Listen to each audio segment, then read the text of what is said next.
오늘 말씀을 통해서 예수님 십자가에 달리실 때에 십자가 끌고 가시는 장면에서, 또 예수님 십자가에 달리신 장면에서, 그리고 예수님 십자가에서 죽으신 장면에서 예수를 믿기 어려움에도 불구하고 예수를 받아들인 특별한 세 사람의 경우를 여러분에게 말씀을 드리려고 합니다.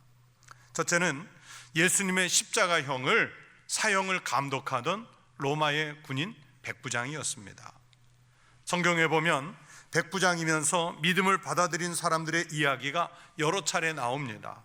오늘 본문 속에 죄수들의 사형, 십자가형을 감독하는 백부장이 그렇고요, 또 자기가 사랑하는 종을 고치기 위해서 예수님께 나와 종을 고쳐달라고 간청을 하던 백부장이 있었습니다. 이 사람의 믿음이 얼마나 좋았던지 사이가 안 좋았을 유대인의 장로들까지 나서서 저 백부장의 종을 꼭 고쳐달라고 요청을 했고, 예수님도 이스라엘 중에서 이만한 믿음은 만나보지 못하였노라, 그렇게 그 백부장을 칭찬하셨습니다. 그리고 사도행전 10장에 나오는 고넬료라고 하는 아주 유명한 백부장이 있죠. 베드로를 만나서 성령 세례를 받고 자기뿐만이 아니라 온 식구들, 그리고 자기의 가까운 친구들까지 함께 초청해서 하나님 말씀을 듣고 예수를 영접하게 된 백부장이었습니다. 여러분, 이 백부장은요, 로마 군대의 직제상 자기 휘하에 100명의 군사를 거느린, 아마 남자들은 익숙할 텐데 요즘으로 말하면 군대의 중대장쯤 되는 사람입니다. 그런데 그 엄청난 로마 군대에서 불과 100명의 부하를 거느린 사람이 이 백부장이 뭐가 그렇게 대단하냐 물을 수 있어요. 그러나 여러분, 이 백부장은 우리가 생각하는 작은 부대나 이끄는 중간 간부가 아닙니다.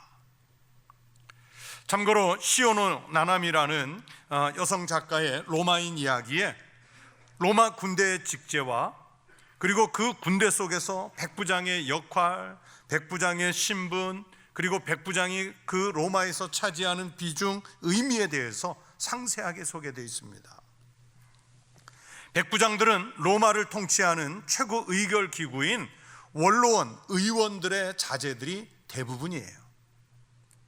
요즘 우리식으로 표현하면 금수저들이에요. 물론 일반 병사가 오랫동안 전쟁터에 나가서 자주 공을 세워서 백부장 자리에까지 오르는 경우도 간혹 있지만은, 그러나 대부분의 백부장은 최고 귀족들의 자제들입니다. 우리나라 신라 역사에 귀족의 자제들이 화랑으로 등장하잖아요. 아마 비슷한 경우일 거예요. 이 백부장들은 나중에 로마 제국의 통치자로 키우기 위해서, 그리고 전쟁의 지휘관으로 미리 훈련시키기 위해서 자기 집 가문에서 또는 후원자가 전쟁터에 나갈 때 백부장으로 데리고 나가거나 내보낸 사람들입니다. 그래서 로마 군대의 최고 사령관이라 할 수 있는 집정관이나 총사령관들이 제일 껄끄럽게 여기는 사람들은 자기 부대의 높은 지휘관들이 아니라 서열상으로 따지면 한참 밑에 있는 것 같은 백부장들이에요. 워낙 높은 귀족들의 자제들이기 때문에. 백부장들은 아주 철저하게 로마의 정신으로 무장이 되어 있었고, 로마 제국을 위해서 자기네들의 목숨 바쳐 죽는 것이라면 최고의 영광으로 알았던 미래의 지도자들이에요. 그래서 이 사람들에게는 로마가 곧 신이고 로마가 곧 자신들의 생명입니다. 그래서 시오노 나나미 여사는 그의 책에서 백부장은 로마 군대의 척추라고 말했어요. 군대의 척추라는 거예요. 그럴 정도로 철저한 로마인이었던 이 백부장들이 예수님을 믿는 믿음을 영접하는 경우는 아주 특별한 경우지요. 아주 특별한 경우예요. 오늘 성경 본문 속에 백부장의 역할을 보세요. 지금 빌라도 총독의 명령으로 예수님을 포함한 3명의 죄수를 골고다까지 끌고 가 십자가의 형틀로 처형하는 일을 맡았습니다. 예수를 비롯한 죄수들이 십자가를 지고 골고다 언덕을 오르고 십자가에 못 박히고, 십자가가 병사들에 의해서 이제 똑바로 세워지고, 이제 그들이 숨을 거두는 과정은 다른 어느 때의 사형 집행과 똑같습니다. 그런데 그 죄수 가운데 한 사람, 예수님이죠. 예수께서 다시 큰 소리를 지르시고 영혼이 떠나는 순간에 세상이 요동치는 사건이 일어납니다. 성소 휘장이 위로부터 아래로 찢어졌다고 그러죠. 땅이 진동하고 바위가 터지고 무덤들이 열리는 사건들이 눈앞에 일어납니다. 속속들이 들어오는 이런 보고에 이 백부장은 놀라지 않을 수 없었어요.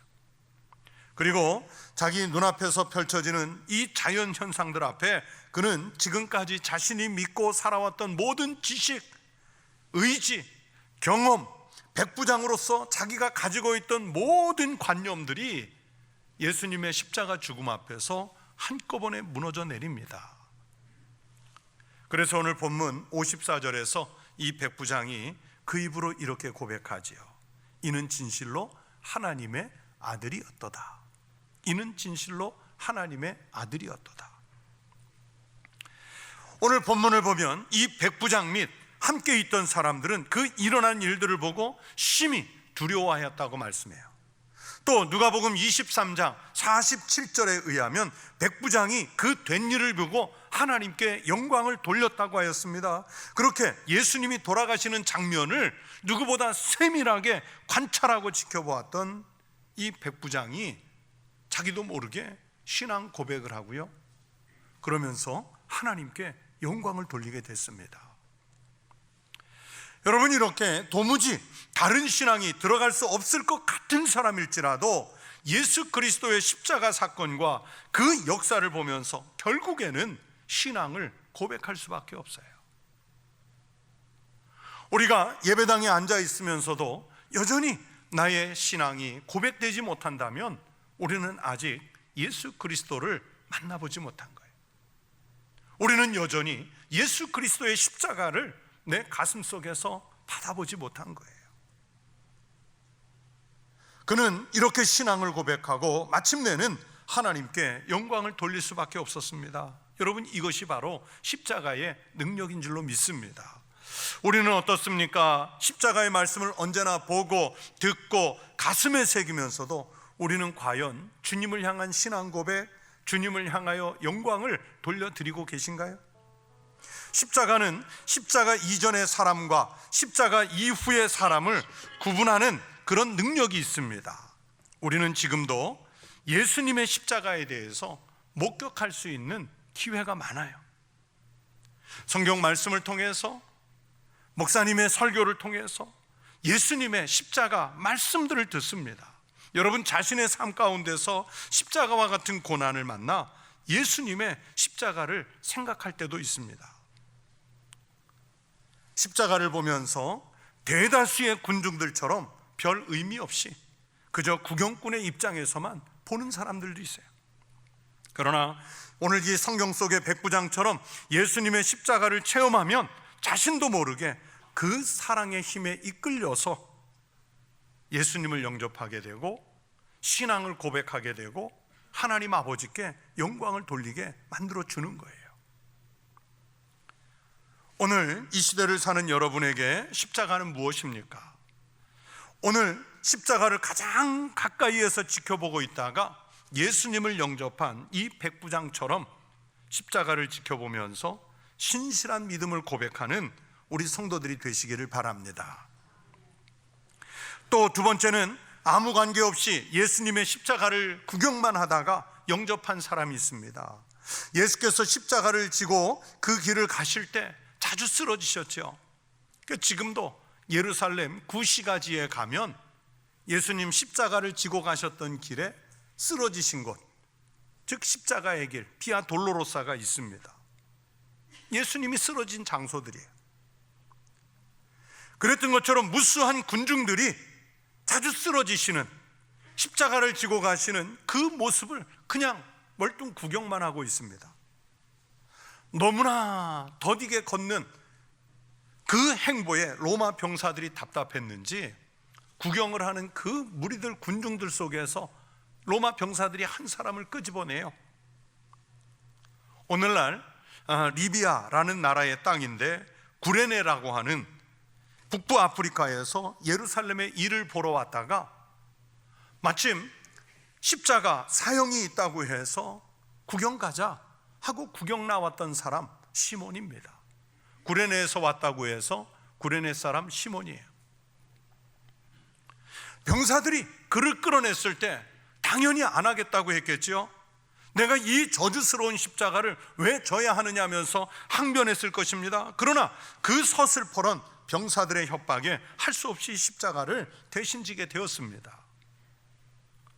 로마 제국의 법에는 병사들이 작전을 위해 이동하는 중에 주변에 민간인들에게 짐을 들게 해서 2km, 그러니까 우리식으로 얘기하면 오리를 지고 가게 할 수 있는 규정이 있습니다. 그래서 예수님께서도 그런 경우 오리를 가자고 하자면 몇 리를 가라고요? 10리를 가주라고 그러시는 거예요. 지금 시몬은 전혀 마음에 내키지 않지만 이 법을 따라야 했습니다. 아마도 그의 마음은 웬 날벼락인가 했을 거예요. 오늘 하루 일진 재수 온 붙었다고 말했을 거예요. 그래서 오늘 성경 말씀 32절에 보면 나가다가 시몬이라는 구레네 사람을 만나매 그에게 예수의 십자가를 어떻게 했어요? 억지로 지워 가게 하였더라. 억지로 지워서 가게 하였습니다. 그런데 여러분, 이게 축복의 계기요 영원한 생명의 시작이라고 누가 생각이나 했겠습니까? 왜 성경에 시몬이 알렉산더라는 또는 루포라는 사람의 아버지라는 것을 밝혔을까요? 시몬이 지금 예수님 십자가 지고 가는 자리에 이 아들들을 데리고 나가서 그 아이들과 함께 있었기 때문입니까? 아니면 이 아이들이 무슨 사회적으로 유명한 인사들이었기 때문에 그랬을까요? 아닙니다. 나중에 시몬이 오늘 이 일을 계기로 예수를 진심으로 영접하게 되고 그 아들들인 알렉산더와 루포가 초대교회의 지도자들이 되기 때문입니다. 사도 바울이 로마 교회 편지를 쓰면서 시몬의 아내이며 알렉산더와 루포의 어머니인 분에게 문안을 꼭 전하라고 했습니다. 그러면서 참 놀라운 표현을 쓰는데 구레네 시몬의 아내를 향해서 사도 바울이요 자신의 어머니 같은 분이라 그렇게 소개를 해요. 로마서 16장 13절의 말씀입니다. 주 안에서 택하심을 입은 루포와 그의 어머니에게 문안하라. 그의 어머니는 곧 내 어머니니라. 보세요. 알렉산더와 루포의 어머니, 즉 시몬의 아내가 사도들 사이에서 얼마나 큰 비중을 차지하고 있는지 알 수 있는 대목이지요. 여러분, 우리는 시몬처럼 때로는 나의 의사와 관계없이 억지로, 성경의 말씀대로 억지로 정말 마지못해서 십자가를 져야 할 때가 있습니다. 나의 의사와 관계없이, 아니 정말 지기 싫은 이 고난의 짐을 억지로 져야 할 때가 있습니다. 내 의도와 다르게 직분이나 또는 책임이 십자가가 돼서 나에게 지워질 때가 있습니다. 그래서 그 십자가가 원망스러울 수도 있습니다. 그 어려운 길을 가는 것이 다른 사람도 많은데, 이렇게 사람이 많은데 왜 하필이면 나냐 하는 그런 반항이 있을 수 있어요. 그런데 그 십자가가 나를 변화시키고 우리 가정을 변화시켜서 하나님을 위해서 쓰일 수 있는 축복의 통로가 될 수 있다는 말씀입니다. 십자가를 지고 가는 길에 수만 명의 군중들이 운집해 있었는데 정말 재수 없이 붙잡힌 것 같은 시몬의 마음이었어요. 그러나 그 십자가의 고통을 주님과 함께 나누어 지면서 시몬은 예수님의 마음을 품어 알았습니다. 죄 없이 지고 가야 하는 그 십자가의 무게를 알게 되었습니다. 예수께서 왜 십자가를 지셔야만 했는지 그 아픔의 이유를 알았습니다. 그는 십자가를 지면서 십자가보다 더 무거운 자신의 죄의 무게부터 깨달았습니다. 그리고 주님의 십자가에 자신의 죄를 함께 달았습니다. 주님의 물과 주님의 피에 자신의 죄를 함께 씻어버렸습니다. 구레네 사람 시몬은요 예수님을 만난 적이 없습니다. 오늘 읽은 이 성경 말씀 속에서 만나는 것이 초면입니다. 비록 주님과 말씀을 나누어 본 것은 아니지만 말이 없어도 그 은혜를 알았어요. 그는 예수를 영접했고요, 그러면서 가족들을 변화시켰고 교회 지도자로 서게 됐습니다. 그의 아내는 사도들의 어머니가 되었고 자녀들인 알렉산더와 루포는 초대교회 지도자가 됐습니다. 그러면서 성경 속에, 그러면서 우리 기독교의 역사 속에 그 아름다운 이름들을 남기고 가는 가문이 되었습니다. 성도 여러분, 여러분에게도 힘들고 어려운 십자가가 있습니까? 그 십자가를 회피하지 말고 지십시오. 그래서 그 고난 때문에 예수님을 만나고 그 고난 때문에 믿음을 고백하는 은혜들이 있으시기를 축원합니다. 그리고 그 고난을 통해서 은혜를 주시려는 주님의 뜻을 깨달아서 주님께서 여러분을 어떻게 쓰시려는지 인도함을 받는 은혜가 있으시기를 축원합니다. 끝으로 예수를 영접하기 어려운 신분, 지위 또는 여러 가지 형편임에도 불구하고 예수를 영접한 사람이 있습니다. 아리마대 사람 요셉이라는 분입니다. 성경은 누가복음 23장 50절에서 아리마대 요셉을 이렇게 소개했어요. 공회 의원으로 선하고 의로운 요셉이라 하는 사람이 있으니. 성경에 기록된 대로요, 요셉은 선하고 의로운 유대 사회의 지도자급 인물이었습니다. 성경에 요셉은 분명히 공회 의원이라고 되어 있죠. 여러분, 이 공회가 무엇이냐면, 성경에 자주 나오는 공회가 뭐냐면, 공회는요, 각 지파, 이스라엘이 12지파잖아요. 각 지파에서 6명씩, 12지파니까 72명이 모여서 의회를 구성하는 거예요. 사내들인 공의회라고 그래요. 그런데 이스라엘 사람들은 항상 끝자리를 0에 맞추기를 좋아해서 실제는 72명인데 70인 공의회라고 이름을 붙였어요. 그래서 이 70인 공의회 의원들은 각 지파의 지도자여야 하고 율법에 충실해야 하고 30세 이상의 기혼자여야 하고 바리새파의 지지를 획득해야 합니다. 이 공의회, 사내들인 공의회는 유대인들의 종교적 생활을 관장하고 정치 성향을 판단하고 재판을 담당하고, 그러면서 로마가 영향을 미치지 않는 유대인들의 생활과 관련한 부분에 입법까지 담당하는 막강한 권한을 가진 기구예요. 오늘날 우리 국회와도 비교할 수 없을 정도로 막강한 기구예요. 유대인들에게 있어서는 최고의 의결 기구지요. 공의회 의원이 예수를 영접한다는 것은 그래서 거의 불가능에 가깝습니다. 사도 바울의 여러 정황을 볼 때 사도 바울도 공의회 의원이었다가 예수님을 만났고 예수님을 영접했어요. 그래서 많은 신학자들 중에는 바울이 공의회 의원이었던 것으로 봐서 성경에 언급은 없지만 결혼을 했었을 것이다, 그렇게 주장하는 학자들도 많아요. 이처럼 공의회 의원은 예수를 핍박하는 자리에 있는 사람이었기 때문에 신분을 공개하고 예수를 영접한다는 것이 쉽지 않습니다. 그런데 공의회 의원이었던 아리마대 사람 요셉이 예수를 영접한 거예요. 오늘 성경이 예수의 제자였다고 말하잖아요. 성경은 이분이 선하고 의로운 요셉이라고 말씀합니다. 공의회 의원이었지만 예수님을 죽이려고 하는 그들의 회의에서 공의회의 다수 의견에 따르는 결의와 행사의 거부권을 행사했습니다. 하나님 나라를 기다리는 사람이었습니다. 권력자나 부자들은, 우리나라도 이제 그런 경우들이 많이 있는데 특히 이스라엘에서 이 권력자나 부자들은요, 자기네들의 사후를 대비해서 미리 묘를, 가묘라고 그러죠, 가묘를 만들어 놓는 경우가 많습니다.